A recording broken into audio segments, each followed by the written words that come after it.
This is Join Us in France, episode 192.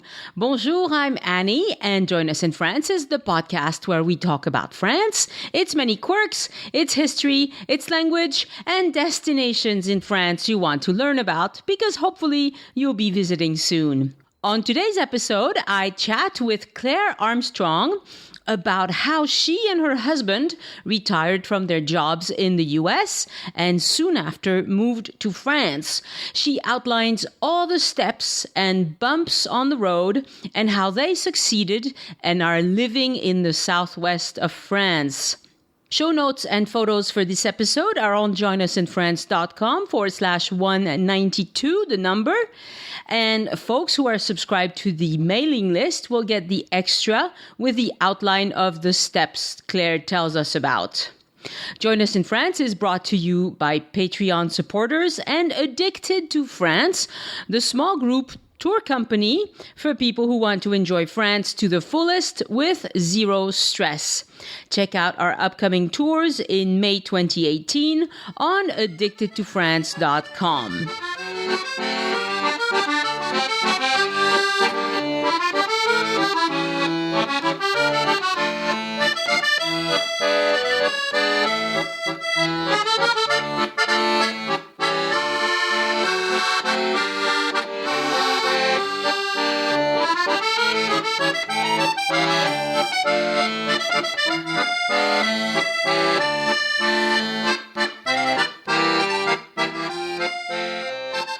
Hello, Claire. Welcome to Join Us in France. Hi, Annie. Thank you.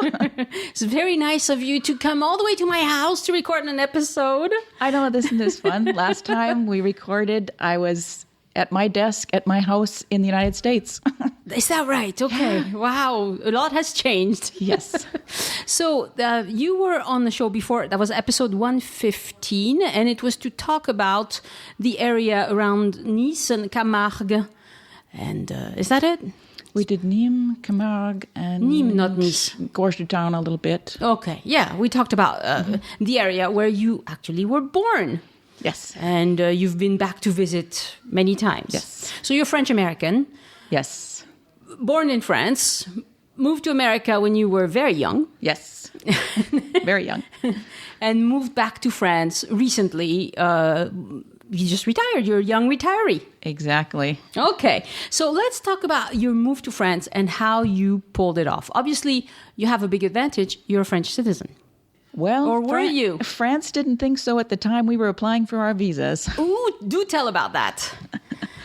So the last time we talked, the trip was our 2015 trip. We already knew in our heads that we wanted to retire in France at some point. Right. In the not too distant future. We were looking at 2018. Mm-hmm. So we had come here to do a little touring around like we talked about, but also to look at where we wanted to live. Okay, yep. And tour around. And then when we came back, we moved our dates up because we figured out we could retire a little sooner. Okay. So we took our first step, which was, my thought was to go to the embassy and apply for a carte d'identité, right, national identity card, so that I could get a French passport the next time we went when we applied for my husband's visa. Yeah. Only problem is that when we got to the appointment, the Monsieur le Fonctionnaire yes. informed me that I was no longer a French citizen. Oh. Which is ridiculous, considering the fact that I was born there. You were born in France. My father was born there. My grandfather was born there. I mean, yeah. But rather than try and fight the system, we decided we'd just both fly over as Americans on American visas. Okay. And then how did that sort itself out eventually? Did they give you a carte d'identité eventually? After I got here, yes. Oh, so you applied here. I reapplied once we were here, after I'd been here 3 months. Mm-hmm. Okay. Wow. And so you did that through your village or your yes, where you reside. Yes. And at that point, the mairie knew you, and so they were more accommodating. Yeah, they were very nice about it, and everybody I've told this story to has looked at me and said, "What do you mean they said you weren't French?" Yeah, that's bizarre. I had to, when we first moved to France, and I had all my IDs, I had all of that. But for me, it wasn't a problem. But for my daughter, who was born in the US, but with a French mom, French grandparents, all of that, they wanted a lot of documentation to show that her grandparents in particular were French. And I was like, okay, I can provide that, but that's like silly, you know. Anyway, with French administration, you never know what you're going to get.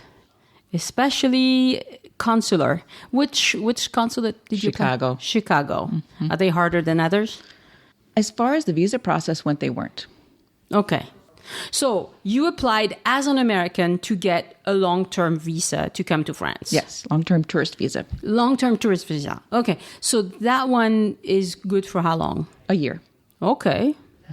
But that does not let you work. No, you cannot work on a tourist visa. Right. So it's just to be able to reside here. Yes. Okay.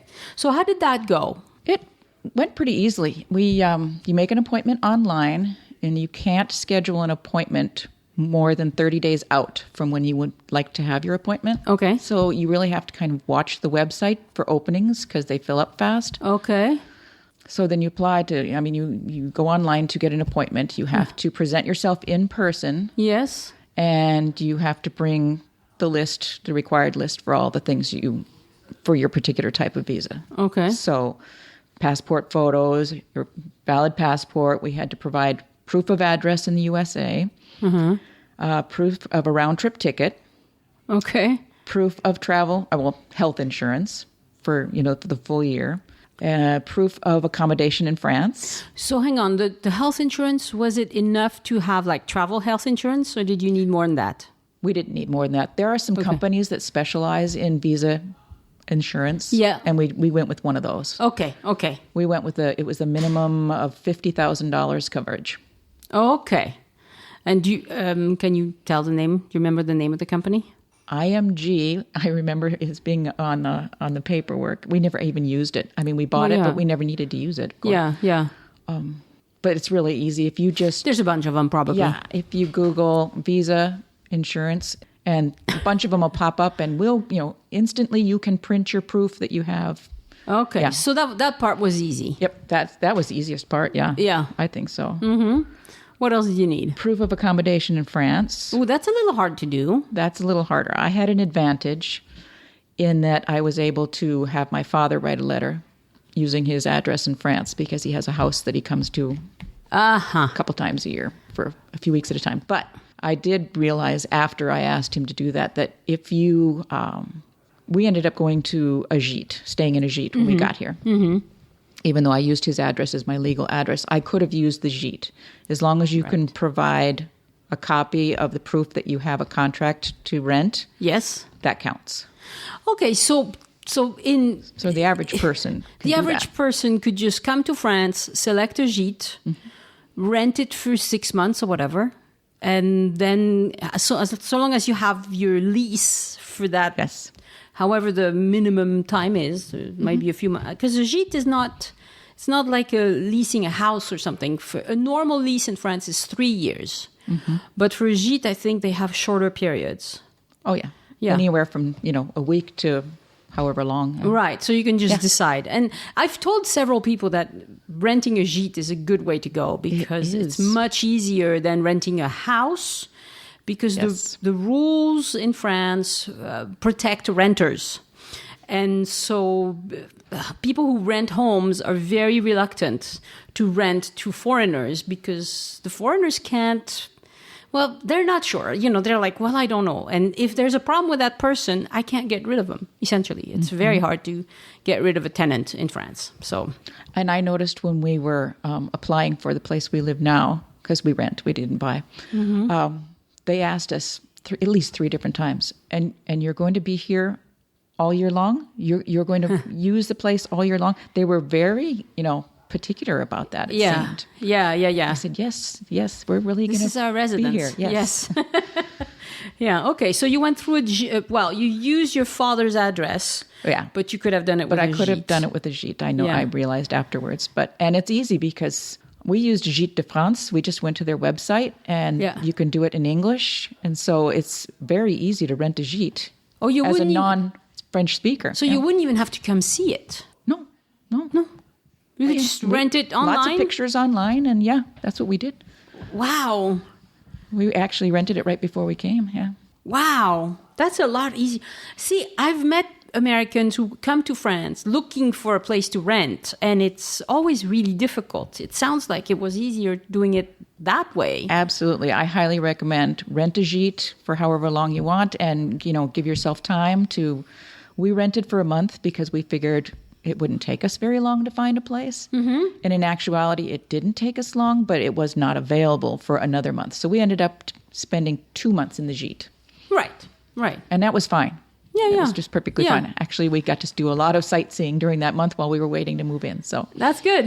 Yeah. So I think the people, another way you could do this is to rent a furnished apartment. Mm-hmm. So if you really want to go the normal French lease thing, ask your realtor to help you find a furnished apartment, because the rules there are different again. And so the protections for the renter are not as strong. And so they won't be as reluctant to rent to you just because you're an unknown, I mean, if you show up to rent and you're a French family with regular jobs and 2 kids and a cat, well, you're safe, But if you show up and you're Mr. and Mrs. Hammersmith and they can't even say your name, and French people are a bit narrow-minded when it comes to stuff like that, I guess, is the reality. They don't, especially if you go rural. Mm. If you're trying to rent in a big city, probably it wouldn't be such a big deal. I don't know. But you live in a small village. Very small, yes. Yeah. The way I did it is my sister rented the house on our behalf, but she was on the hawk for the rent if we hadn't come through, Right. So it was a little bit it's tricky finding the accommodation. So that's a great tip. Yeah, Gîte. Definitely recommend Gîtes.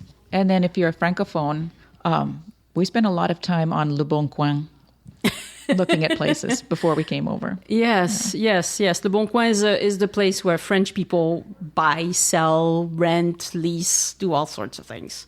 You can find anything from a cat to a car to anything, yeah. It's true. And lots of rentals. So yeah, that's very good. Okay, so now they wanted proof that you had a residence, and you did. Proof of sufficient means to support yourself for the time you're going to be here. And what's that? What's a proof? They wanted a letter from your bank. Okay. Well, that's what they accepted for us. We had our bank write a letter saying that we had so much money in the account and to show that we had sufficient funds. Okay. And did you have to prove your retirement income, your pensions, your things like that? We didn't know it at the time because we had just retired. So all we had was what we had in the bank account, mm-hmm. which was fine because my husband had just retired and he was paid his entire amount. He was part of an employee-owned company. And so he got his shares. So we had... You had cash in the bank. Cash in the bank to show that we could support ourselves. Right. And so they trusted that. So that's different from what my understanding was. Because I was told by a French administrator that they couldn't trust cash in the bank because maybe you owe it all to the IRS. Maybe you owe it to somebody else.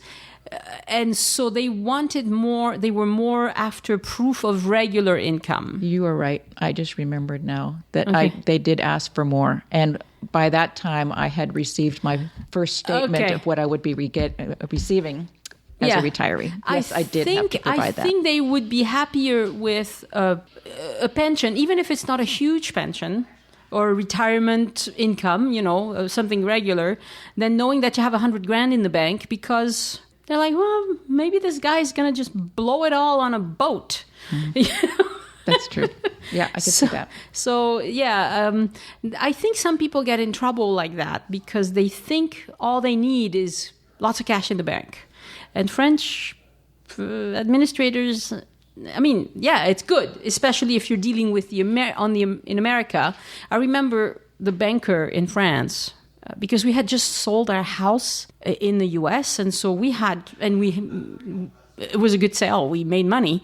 And so we had all these dollars that we wanted to transfer to a French bank in a dollar account, which you can do. You could do. I don't know if you can still do that, but you could.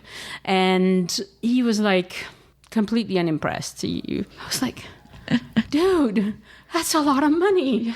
And he was like, no, I just want to see your husband's regular income, because he had a job lined up in France. And so that's what he cared about. The cash is like, cash come and go. It comes and goes. We don't care. So even the banker was like that. Anyway. All right. What else? You have to write a letter telling what you intend to do while you're in France. I see. And I mean, it was maybe 2 lines that we wrote. That's all. We plan on, we are retirees. We plan on visiting family and exploring the beautiful country.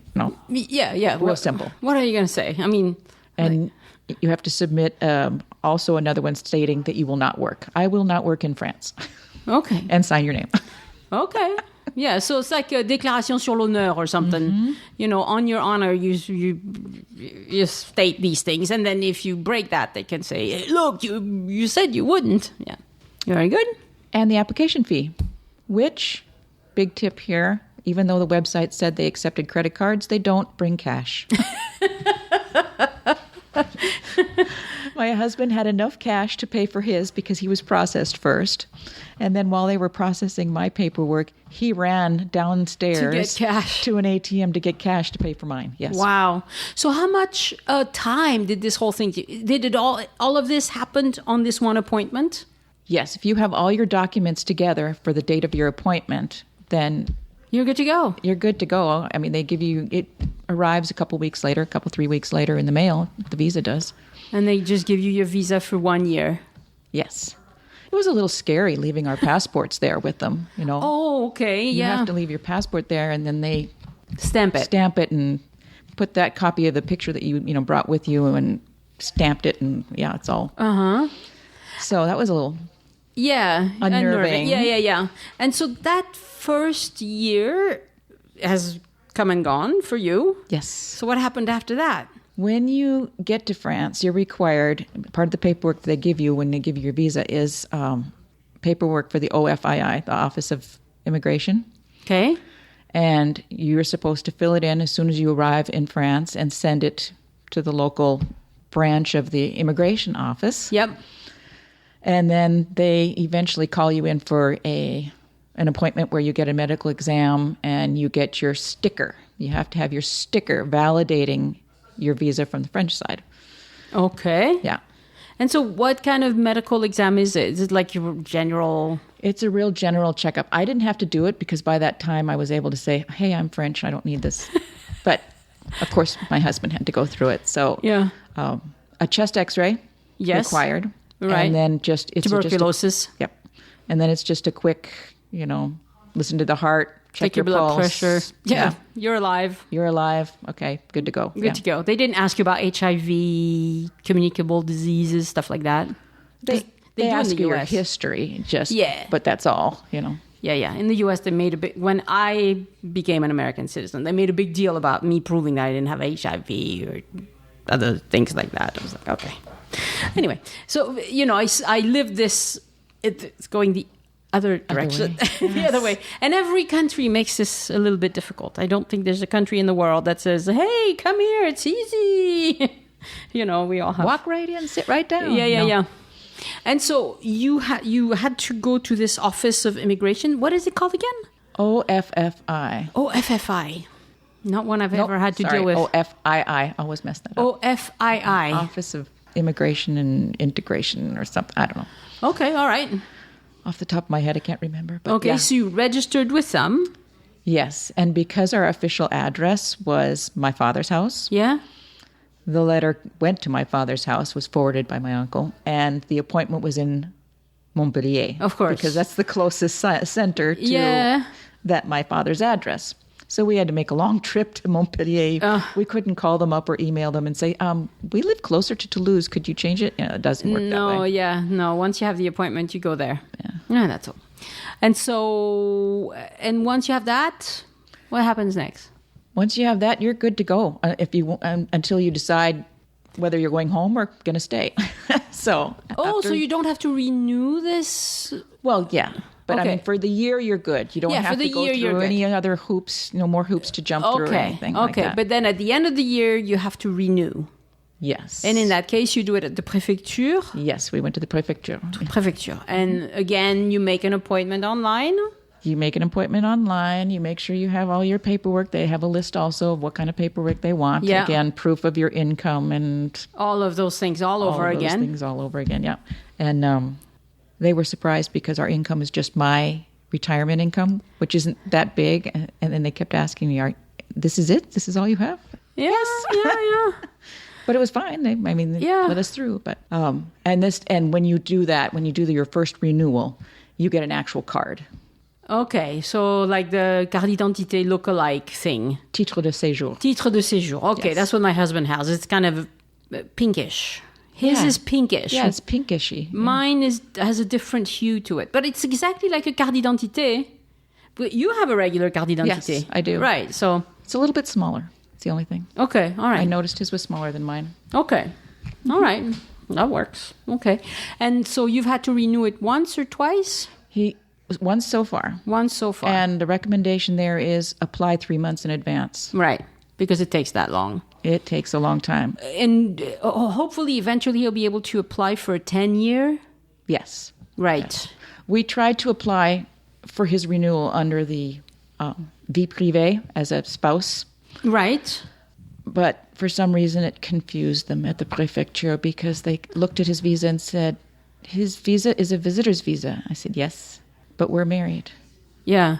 And he looked at me like, why didn't you take care of this in the United States? So then I had to tell the whole story again about how they told me I wasn't French. That you weren't French, right. You weren't French enough over there. And they even asked, well, do you have documentation of that?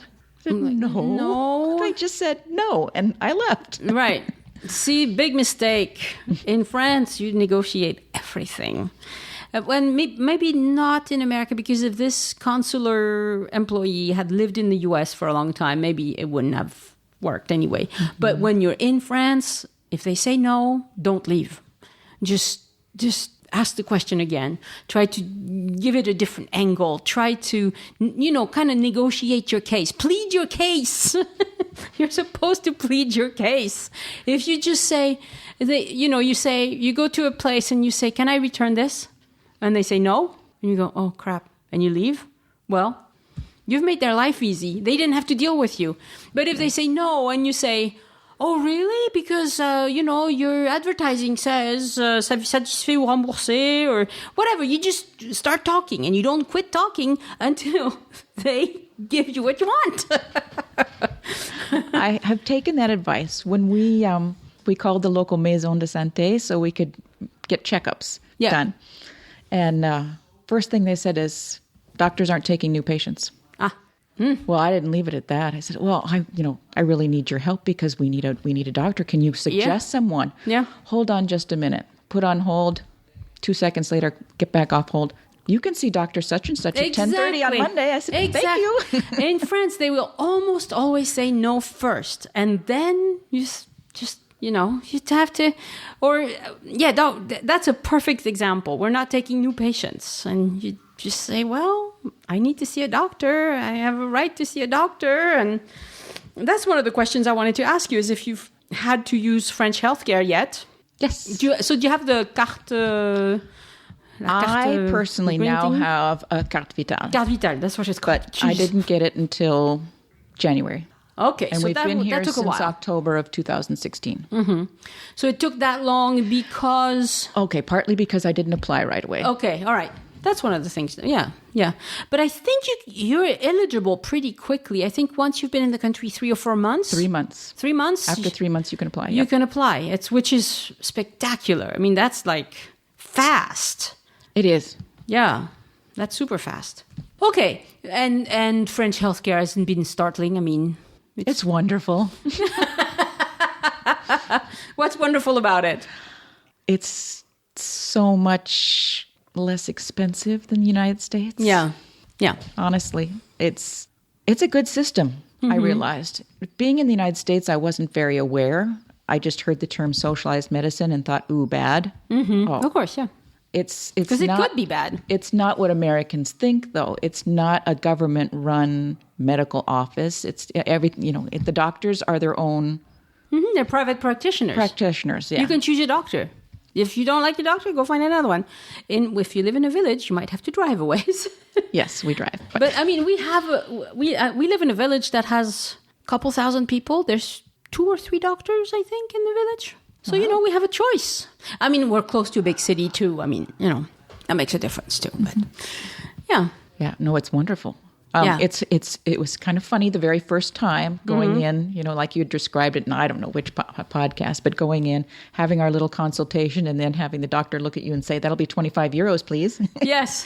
and you paying him directly. That was a little strange at first. But and there's no nurse. I suppose in your village, the doctor works by himself.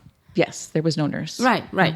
There's in a big city, you would have maybe it's usually not a nurse unless it's a specialist. So if you go see a specialist, the specialist will typically have a nurse that will do other things that the doctor doesn't want to mess with. But they usually, if it's a big practice, they will have a receptionist. And that's it, and that's the person who answers the phone and takes the appointments. And yeah, that's it. That's all we've encountered. Yeah. And it works really well. And it's cheap, and it's...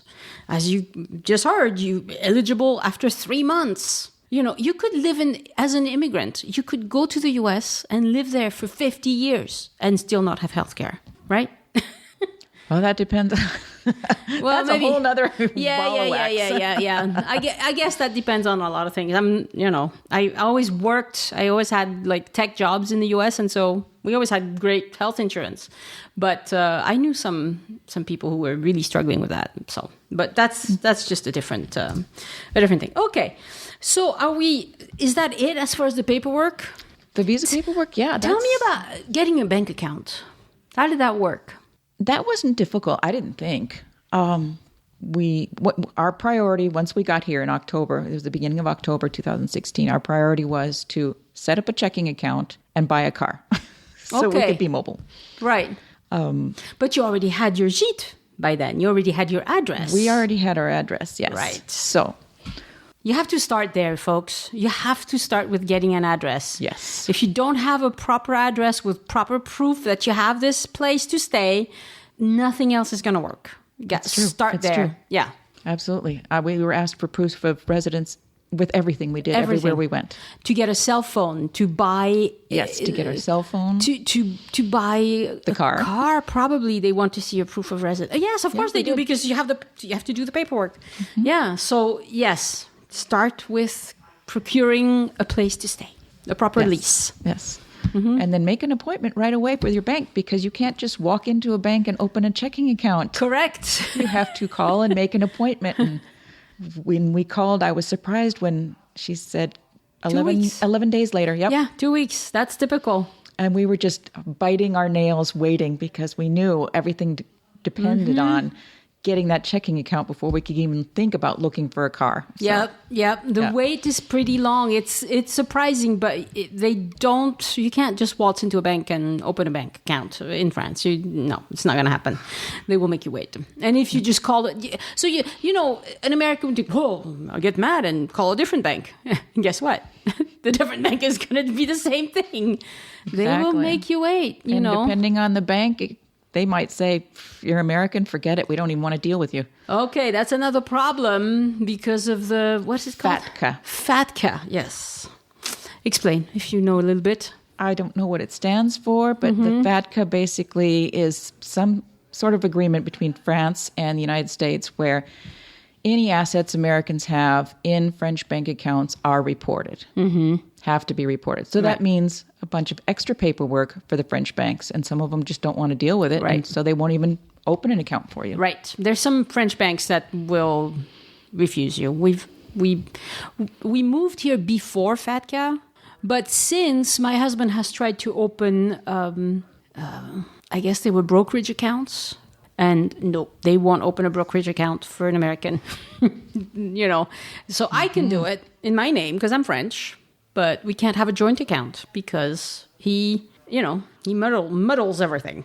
Yes. But I'm an American too, but they don't ask me that because I'm French and I sound French and they have no way to know, And the other thing you have to know is, as an American living in France, you're supposed to file taxes in America. And if your income is large enough, you will have to pay taxes in America, which a lot of Americans, try to forget about that. And they move to France and they never file again. And not a good plan. Not a good plan, because when you want to renew your passport or things like you collect Social Security once you get to that age. Yeah.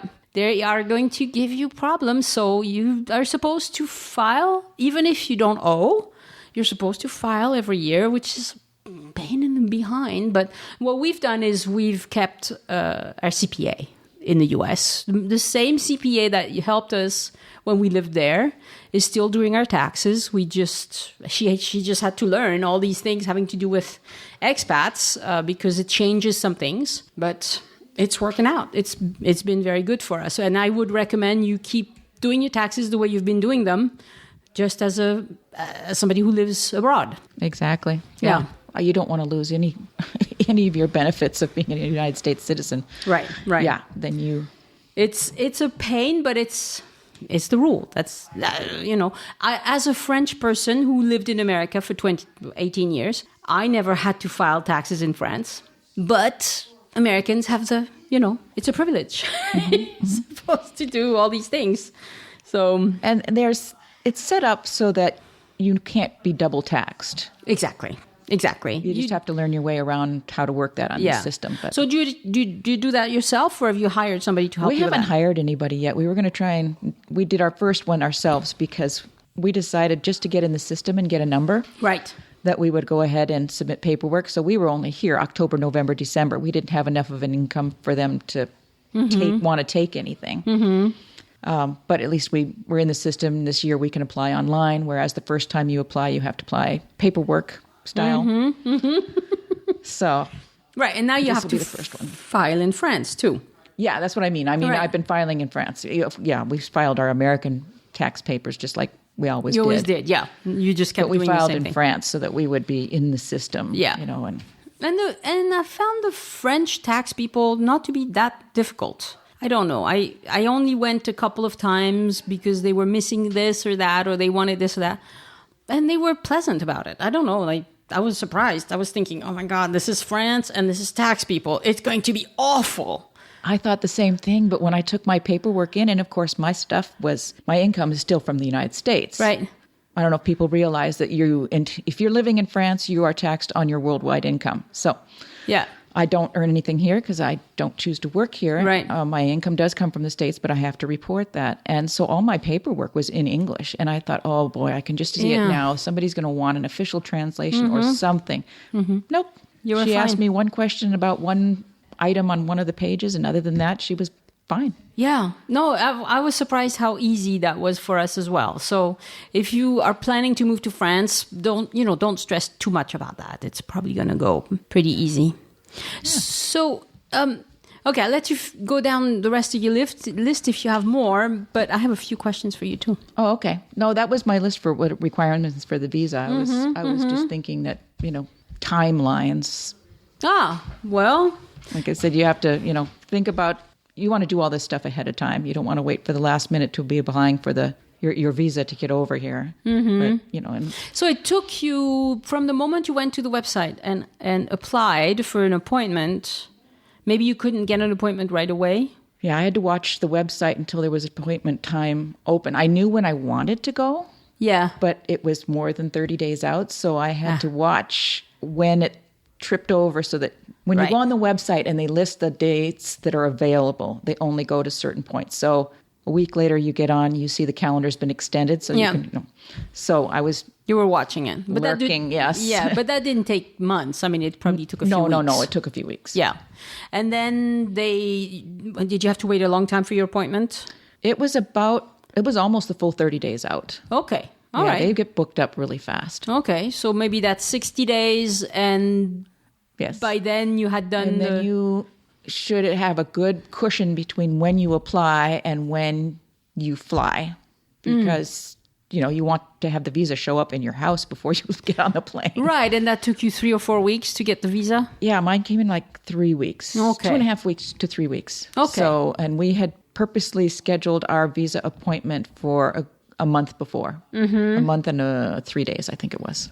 So we were good. So if you woke up one morning and said, that's it, I'm moving to France, really it's not going to happen legally for another 3 months at least. At least. If everything happens as fast as... And you have to give yourself more time anyway. We had a house and a car and a motorhome and 2 motorcycles to sell. Right. You wanted to sell your stuff. Is that what you did, or did you pack it all up in a big moving whatever? We packed part of our house up. My husband said it had taken forever for us to get just the right kind of mattress for our bed, got the right system, and he said, I am not giving up my bed. Well, if you're going to ship the bed, you're going to ship other things. So we went with the smallest container, which is a 20-footer, and then we got rid of everything else. Wow. So we just kept what we could fit in a 20-foot container, and of course, all our electrical appliances, except for computers and tablets, had to be sold because you can't bring those over unless you want to have a transformer messes. But yeah, I had we do use a transformer to this day because I have a Bosch bread maker. Oh yeah, I just love that thing. So I'll show you afterwards. I have a transformer built into my kitchen. I just turn it on, and it's 110 that comes out of there. But I use it occasionally. I use it for if I want. I have this American drip coffee thing that occasionally I just want that coffee and not another one. It tastes different. I don't know why. It does. Yeah. And so occasionally I take that out. So I'll use it for coffee. I'll use it. Oh, we used it for the piano too. We had a digital piano that was a really nice, expensive Roland piano. And so that was on the 110 for a long time, but it's since died. And so we got a French one. Anyway, there's a few things like that we did, but I wouldn't recommend it for most things. It's pain having to deal with the 110, 220 thing. Ugh. By now, most of our appliances are all French. We've been in France for 13 years, something like that. So, you do replace stuff after a while. Yeah. We didn't want to mess with the transformer stuff. And, I had read people warning not to bother with them. If you can avoid it, just don't even mess with it. And it really doesn't work well with anything that has a compressor or anything that has moving parts. Because it's not just the power, it's also the cycles are different. And that's your husband's an electrician. He probably could explain that. I can't explain it, but I've been told it'll destroy your stuff. So, So don't bother. So, yeah, don't. So, we sold a lot of stuff. But that's another thing. If you do decide to ship, expect sticker shock when you go to a moving company to find out how much it's going to cost to ship. Even with the smallest container, the 20-footer. It was expensive. We paid $12,000, I think, for a 40-foot years ago. We paid $11,000 for a 20-foot. Yeah, recently. So that tells you. Yeah, the prices have gone up. And they have to pack everything for you. I would, or you won't be covered by the insurance. Right.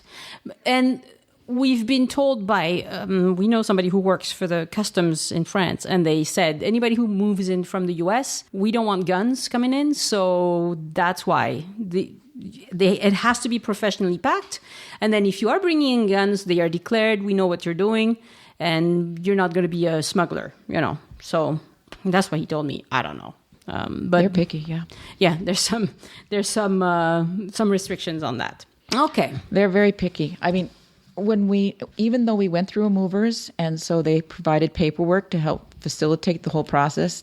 I'm holding up the folder. I'll take a picture of you with your folder later. This is one of the 3. We had one folder for all the movers related stuff, because you go through a whole list of paperwork. Some of it is the same as the visa paperwork, but some is different. You go through a big pile of paperwork to move that has to accompany your shipment. Yeah.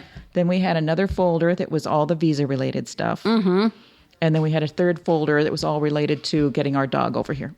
Yes, the dog. Yes, we did the same thing. We brought a dog. And in the end, I decided to hire a consultant who did nothing but move dogs because it was too complicated. I couldn't figure it out. You figured it out by yourself? Oh, it was easy, really. Really? It comes down to it was really easy. Was There's there- only 3 requirements: that they have a checkup within a week to 2 weeks of flying. Right. They have their The chip? rabies and a chip.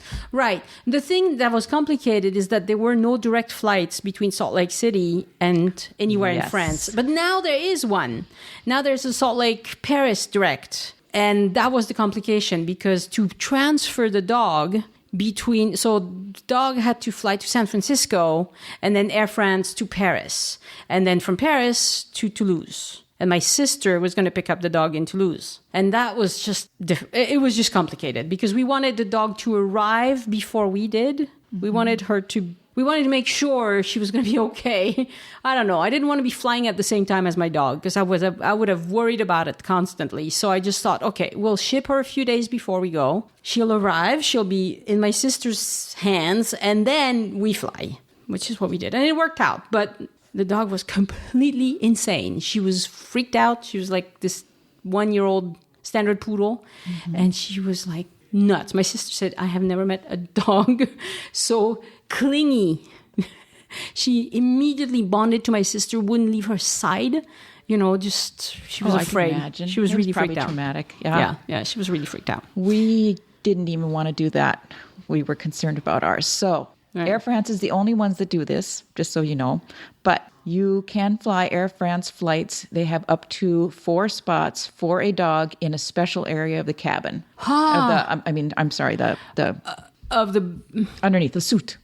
yes. Yeah, they have a special area set aside. So on their passenger flight. Okay, but do you have access to that while the dog is flying? You can't. No, you don't have. No. But you know the dog's with you, so you see the dog Okay. right up until. You see the dog being loaded On at the same plane, time as and you. you're right there. And the dog was right there at baggage claim when we got off the plane, ready to go. That's really good. So Yeah, if you're shipping a dog, do it for Air France. Absolutely. Do it Air Absolutely. France. Don't do the other ones. And that's what the consultant told me is, you're going to France. This is good. We know they are very good with the animals. They're very careful. They do the best they can to make sure there are no accidents, whatever. The dog was freaked out, but, And our dog was fine. Yeah, yours was fine. There was the 3 dog crates sitting there in the oversized baggage area in Paris. And we walked up to it, and she just looked up at us and started wagging her tail. And, Hello. and that was it. I'm happy to see you again. I'm happy to see, but she didn't go crazy. But she was an really adult good. dog. She was... Oh, yeah, she was 3 years old. Yeah, 3 and a yeah, half. yeah, yeah, yeah. Well, and not a poodle. And not a poodle. Yeah, she's a lab cross. So They're a lot more settled. Standard poodles can be. Young standard poodles are kangaroos. But just so you know, it is possible. Okay. Unfortunately for us, they quit flying. Air France quit flying out of Minneapolis, which was where we were originally going to fly out of, and let their partner do it, and they don't carry. They don't offer that. So we ended up renting a car so we could drive to Chicago so we could get on the same plane as our dog. Right. But it is doable. You just have to check into it. Yeah. And definitely Air France. I Yeah. would arrange that if I could. So, okay. So what was the most painful part of moving to France for you? Painful. Yeah. Aside from just leaving people. Okay. Well, that's, that's one thing that you have to consider because you're excited to move, but You are. then when it's a reality, you're like, oh, crap. We're really doing this. No, it wasn't really that hard to leave because with today's technology, we're in contact with the kids all the time. Mm-hmm. But, the last few days of work, when you realize that, you're not going to be seeing these people anymore, and then your last few days with your friends and family at the States, it makes you a little, Yeah. gives you a little teary-eyed, but you're excited at the same time. Right. And for me, it was very difficult because we left this beautiful big house and we ended up in a pretty pitiful looking rental house. And I wasn't happy about that. And we had sold it too. So it was final. And I was like, oh my God, what have I done? It really hit me hard. The first 6 months, I would just wake up in the night thinking, what have I done? And I'm French. I was going to say, because we haven't. We've been just You haven't had that. big smiles on our faces ever since we've been here. Yeah, my husband, it was easier on him than on me. I don't know. For me, I had all these expectations, and some of them didn't turn out to be real, and they didn't come true. And so it was, the first 6 months were emotionally a little bit difficult for me. But it's not for most people. It's not like that. So it just depends on the personality. You don't know how you're going to react. You just, I suppose for us, it's the newness of everything. And I found life in France to be really slow. Yes. That's the great part about it. Americans are always go, go, go, go, go. You schedule way too much much more than you can do. And you come to France and you're like, nothing's happening. Somebody drives by your front window. Hey, there's somebody in town. By. But of course, we both moved to a village. We did, yes. So, how far away are you from Rodez? 50-minute drive. 50. So you're further away. We're just 20 minutes from Toulouse. So we're quickly into the city, but it's a very, it's a sleepy little village. And at first we didn't know anybody, obviously, and everybody knew who we were. Because let me tell you, if I told somebody to send me a letter and say, the Americans and the name of the village, the letter would get to me. Because that's true. They know exactly. Everyone knows who we are, and now that I've got, I've been here a long time now. That I've talked to many people, and I walk dogs all the time. So I talk to people. I just tell them, yeah, I'm French, like, and they're like, yeah, you speak really good French. I'm like, I'm just as French as you are. Like, I got complimented on how great my English is. Oh yes, that happens to us too. That happens to my husband as well. He's like, it's hilarious. Oh, you speak really good English. It's like, yeah, I do. Okay, so nothing was really painful. Giving up our motorcycles, maybe, but no. Yeah. All in all, no.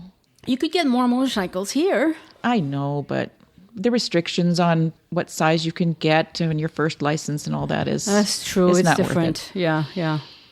We've got plenty of other things we can do. So, what was a pleasant surprise? Pleasant surprise. Oh my goodness. How much less expensive it was to live here. Now, I know that's not going to be the same for everyone in Paris. It would be completely different. Yeah. But overall, because we live in a rural area, it is, and I mean, we came from a rural area. Right. Much less expensive overall to live. Right.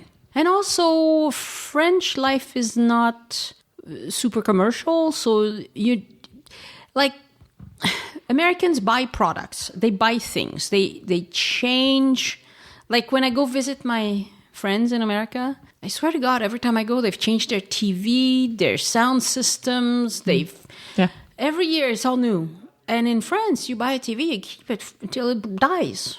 It's like, so it's not at all the same. You're not tempted by things. Like, I don't know about you, but I hardly buy anything. Like, we don't either. Yeah. And if you are going to keep that American habit here, then know that it'll be expensive. I mean, that's where you spend your money is on appliances and electronics and toys. Those are expensive. They're more expensive here.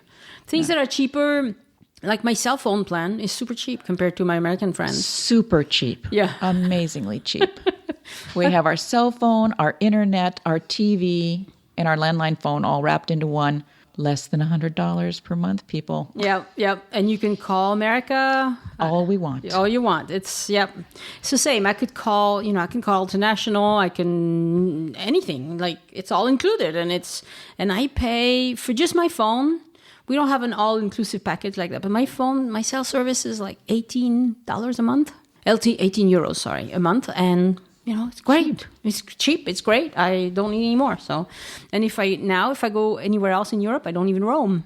Oh, there you go. Really good. Yeah. In the States, they've got the Straight Talk phones, which are the cheap phones you get through Walmart, and that's still $45 a month for unlimited. So that tells you. I'm shocked every time people tell me how much they pay for, like, it's crazy. All of this stuff. Yeah. Yeah. Other people's reactions, though. When we told them that we were actually going to go to France, I mean, we'd like to someday. We are actually moving to France. We got two responses. The first ones were, maybe half would say, "Oh, wow, cool." Mm-hmm. The other half would say, "Why?" And even if we explained why, they give you this quizzical look like, that doesn't compute. I don't understand why you would want to do something like that. Yeah. But these same people might not understand if you wanted to move to another state, maybe. True. Maybe they're just so settled in their way that I'm happy where I am, yeah. America's a great, big, wonderful country. Why would you want to leave it? Maybe, kind of attitude too. So. Well, I've had French people tell me, "You lived in America. Why did you come back?" I've had that question lots of times.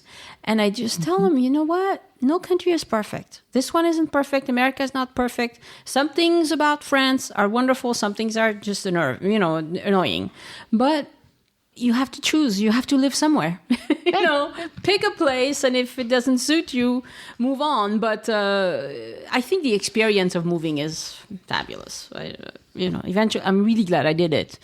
But at first, I was shocked how different things were than what I expected. Because I thought I was going back to being a child, I guess. Because my parents took care of everything.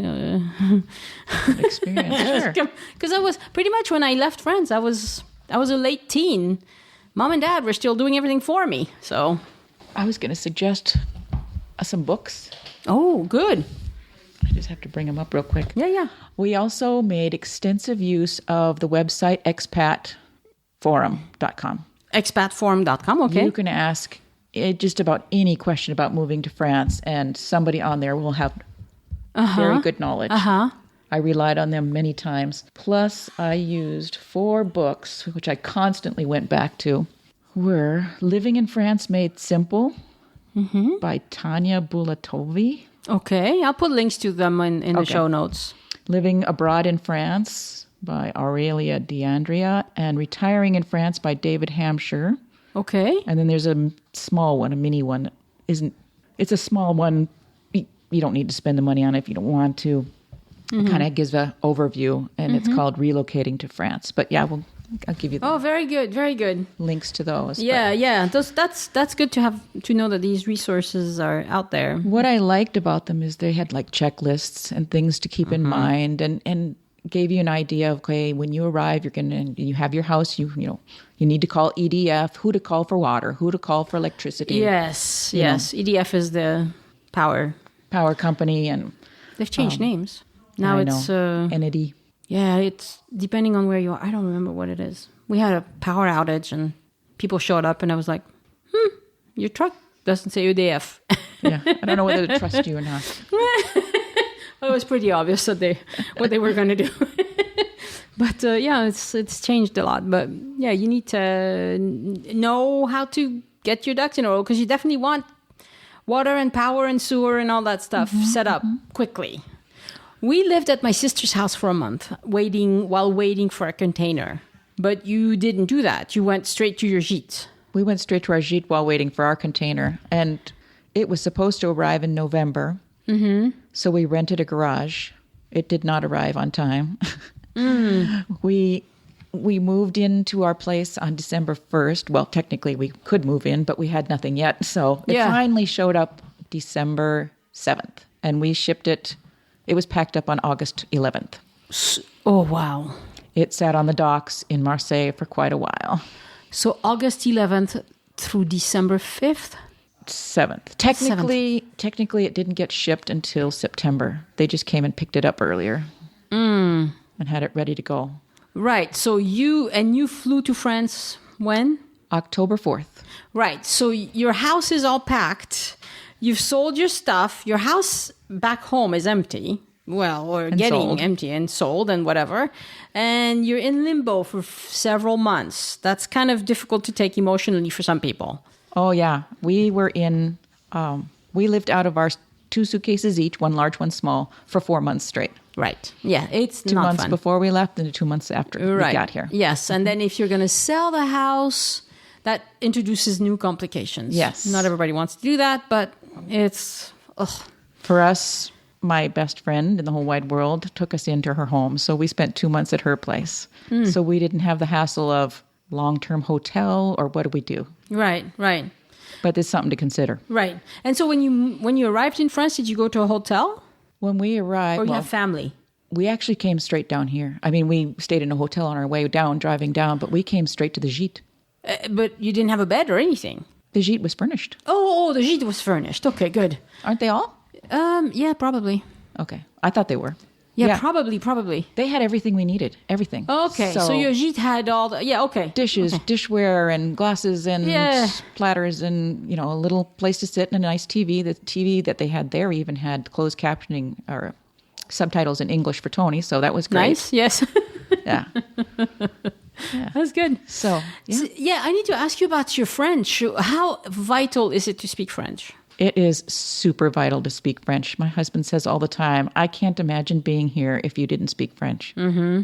So many things you have to do, all the administrative things, all the things you have to get set up, aside from the energy company, which does have people who speak English. Right. Everything is in French. Mm-hmm. Mm-hmm. And to me, that's like 101. If you don't want to learn French, don't come.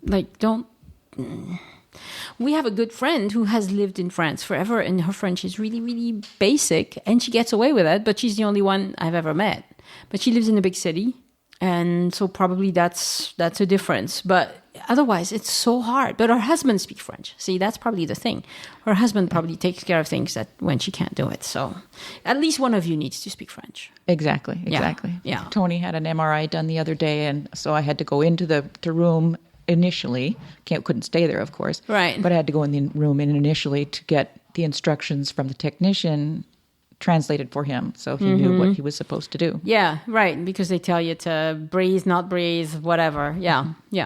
All right. What advice would you have for people in terms of choosing where to move to in France? Picking an area.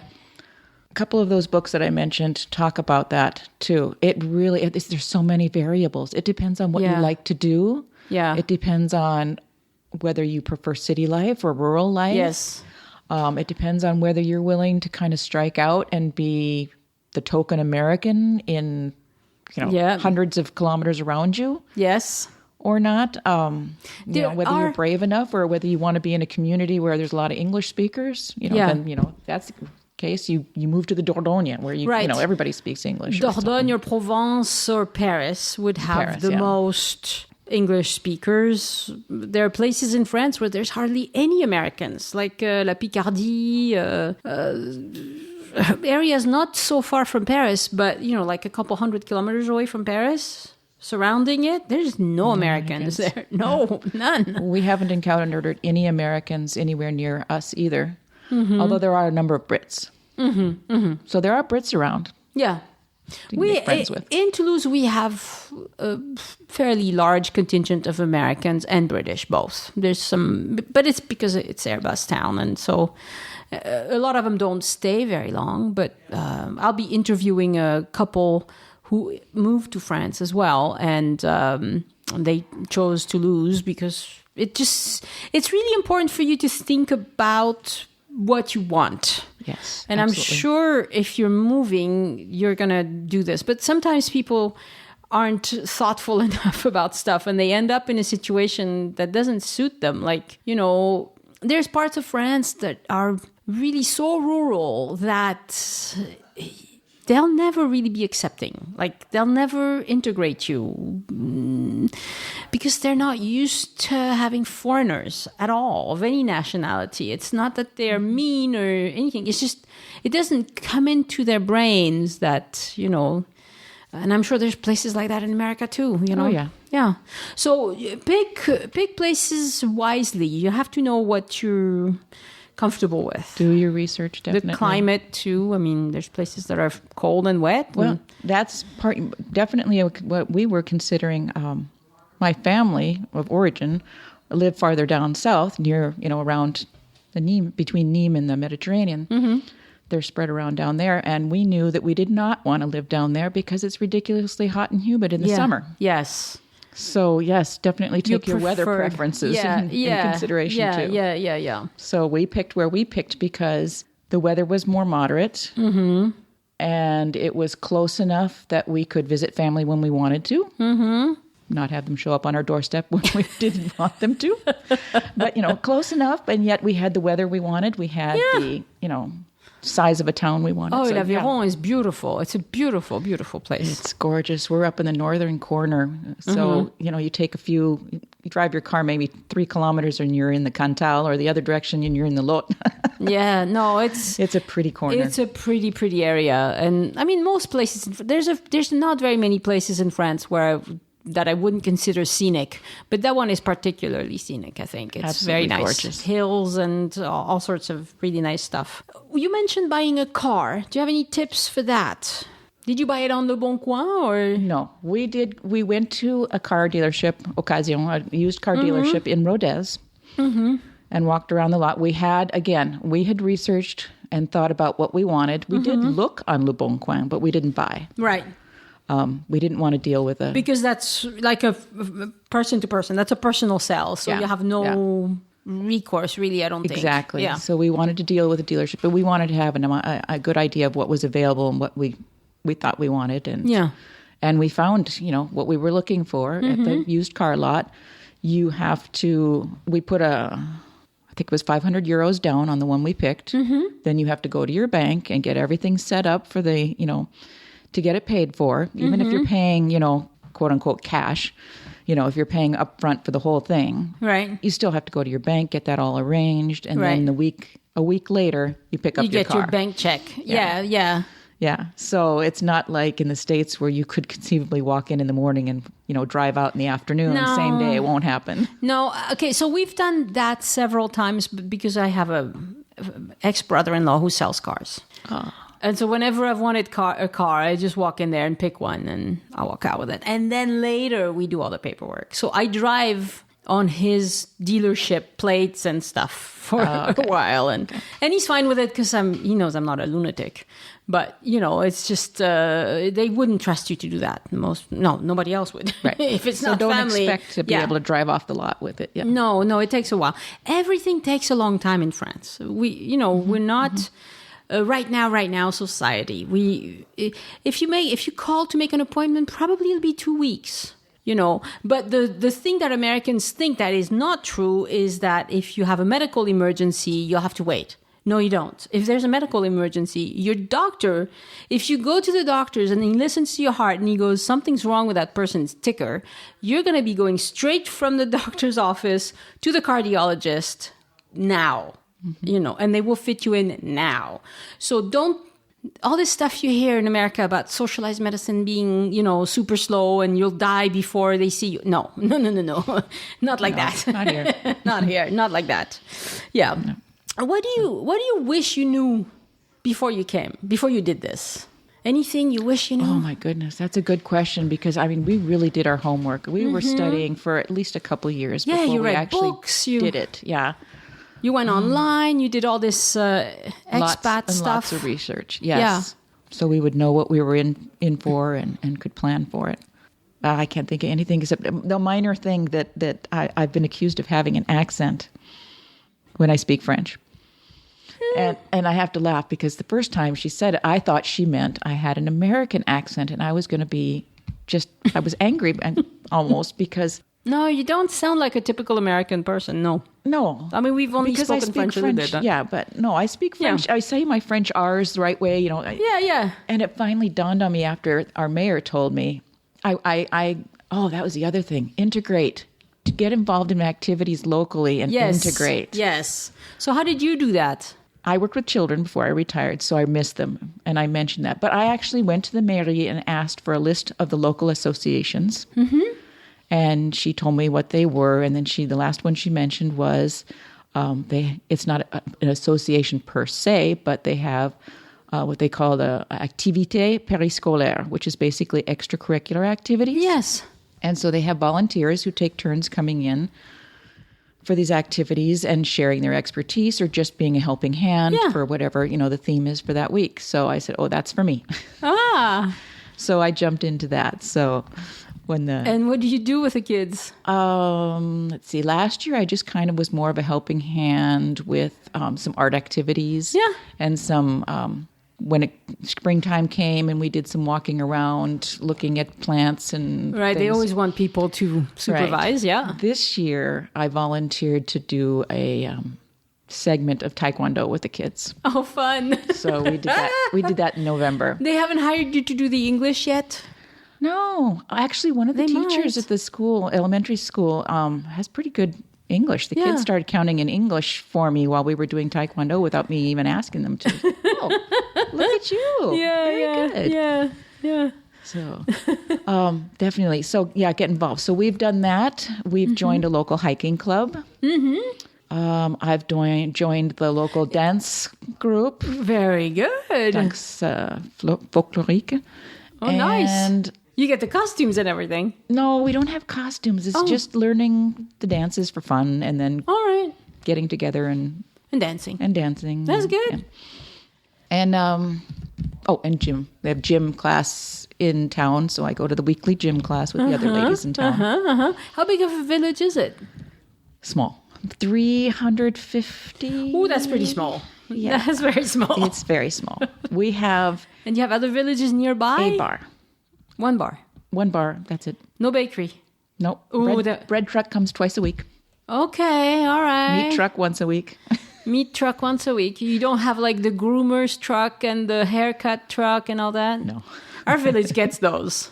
Oh. Yeah, and we're close to the city. I haven't seen anybody like that. Yeah, we have this lady who cuts hair in her little van, and it's the same old guys that go all the time. We also have, my village is bigger, so we have two actual hairdressers, and we have some doctors, we have a bakery, we have a restaurant, we have several, businesses. And there's a village that's 6,000. Well, that's a small city at that point, right close to us as well. So we're closer to the city, so we get more of these types of services. We're 12 kilometers away from Decazeville, which is a decent-sized city. We go into town for that. Decazeville, mining town. Well, it used to be a mining town. It's done. Mining has stopped. All mining has stopped in France, pretty much, I think. But, yeah. See, that would be I would want a bakery. I need my bread. The épicerie is 6 kilometers down the road. Yeah, that's a bit far. And see, okay, so our village has a little épicerie that's like really pretty bad, and we rarely go. But the next village over, they opened a Spar, and that Spar even has a Betty cheese section inside. Betty is this affineur de fromage. Okay. It's pretty good. It's like, yeah, it's good cheese. So if we want, if we're invited to dinner or something and we want to bring cheese and a bottle of wine, we can go to Betty and get that. And you always get, good stuff there. So that's been a good addition. So sometimes even in a village, you get, good stuff. All right. I think I've asked you all my questions. Yeah, we kind of jumped all over the place, didn't we? We kind of did, but that's okay. That's okay. It'll be transcribed. I'm not sure what episode number this is going to be. I'm going to be doing several episodes about moving to France. We have one already. That was the couple who moved to France for just 1 year. And now we're going to have this one. There's a couple other people I want to talk to. So I'll do a whole group of episodes that have to do with moving to France. Because the title, Join Us in France, a lot of people think it has to do with moving to France. Oh, I didn't even think of that. I get a lot of questions like that. Oh, can you help me? I'm moving to France. And I'm like, well, I can kind of help you. But we also talk about a lot of other things. It's mostly travel most of the time, but... Oh, one question I didn't ask you is, why didn't you move to France before you retired? Because you're French. You could work here. It never even dawned on me, to tell you the truth. Well, and I have to admit, part of the reason why is because I was in a teaching profession. So leaving earlier would have been giving up my pension. That would have been kind of dumb. Yeah. So technically I could have worked here. But no, it was just kind of one of those things where I was just living as an American, not even thinking about my Frenchness in that way. Just that, wouldn't it be nice to retire in France one day? This was in 2012 when that question came out loud. And from that time on, the seed was planted. And your husband is game, even though he doesn't have any ties to France besides you. No, he doesn't have any ties to France. Right. And he loves it. He loves it, huh? Anytime you ask him how he likes France, he gets a big, big smile on his face. Yeah. So that's great that it worked out for both of you. That's really good. Yeah, I think people need to be aware of the fact that finding a job in France is really, really difficult. And so if it's going to be easier if you are retiring in France or if your employer will transfer you to a French contract. Or I suppose if you are somebody who makes enough of an income as a freelancer, where you could online work from anywhere, but freelance income is going to be a little bit difficult to justify that you have enough. Like you had to justify that you had enough income. Yes. I'm not sure if they would really consider freelance income as enough of a sure thing. I don't know.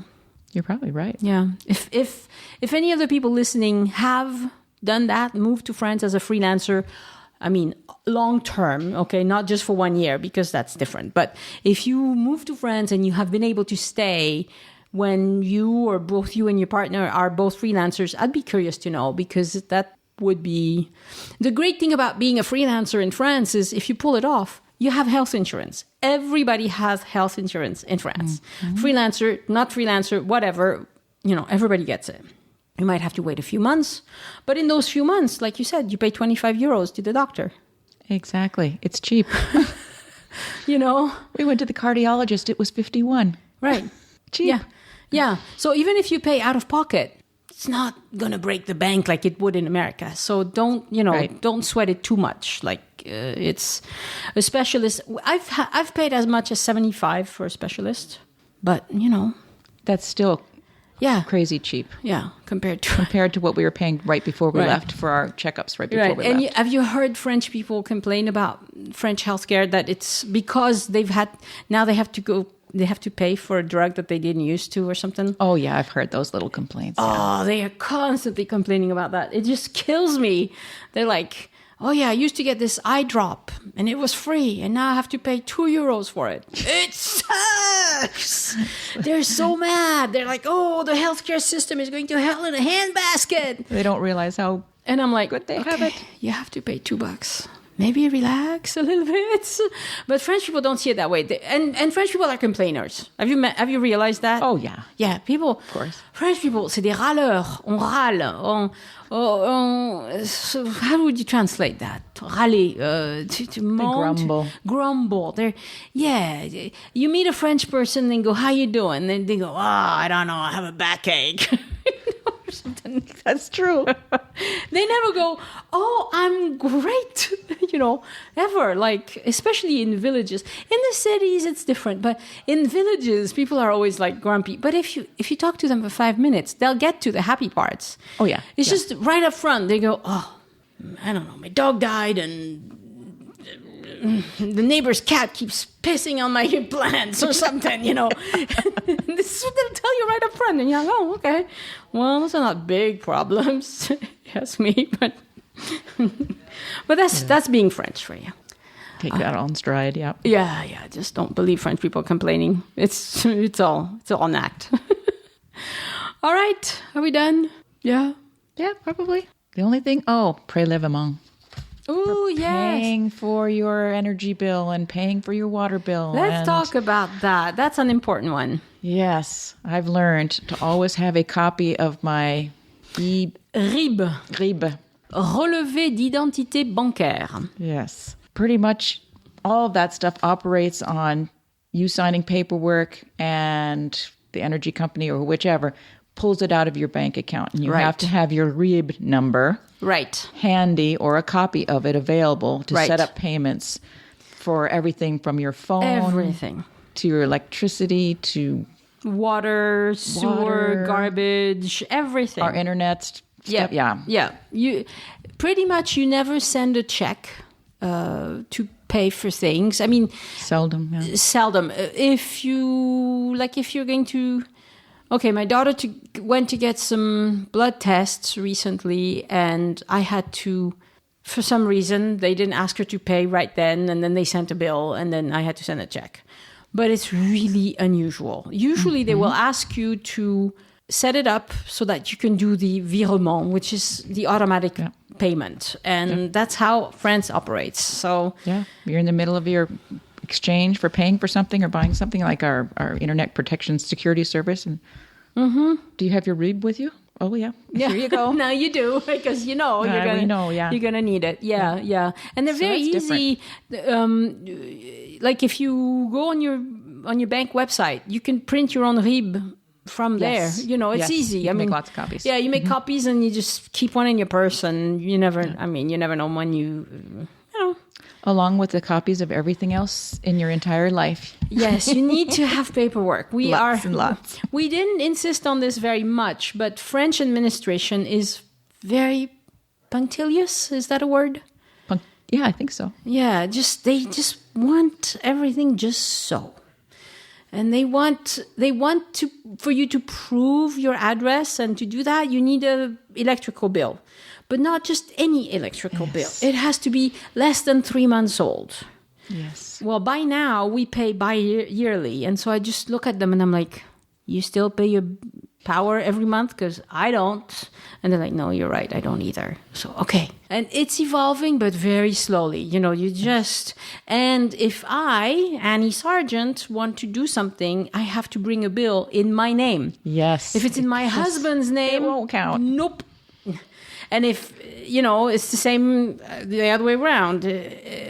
Yes, set up your bank account, your energy bill, your water bill, have both names on it. Mm-hmm.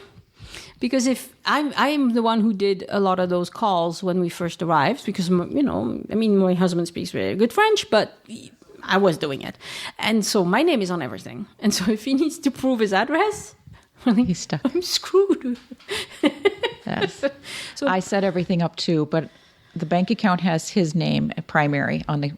So I just automatically would feed them the information about my husband, and then I thought, I haven't told them about me. I mean, actually, the EDF counselor said, "Would you like to have your name on this too?" Yes, please. Yes. Thank you. Do both. Do both. It would be better. That's just a tip. And then EDF has on the little client space area of their website, you can go on anytime and you can print off an attestation that you can use for your proof of domicile. Mm-hmm. It's gotten better, but French administrators are just prickly, and they will ask you for some. Yes. They won't let go. That's one thing that you can't negotiate. I mean, if you show up for an appointment to ask for your visa and you don't have your paperwork, you're done. They will ask you to come again or make another appointment and come back 2 months later or whatever. 2 months later. But we've learned very quickly. Yeah. And we were forewarned. So be forewarned. Yeah. Bring all the paperwork you think you need plus more. Yeah.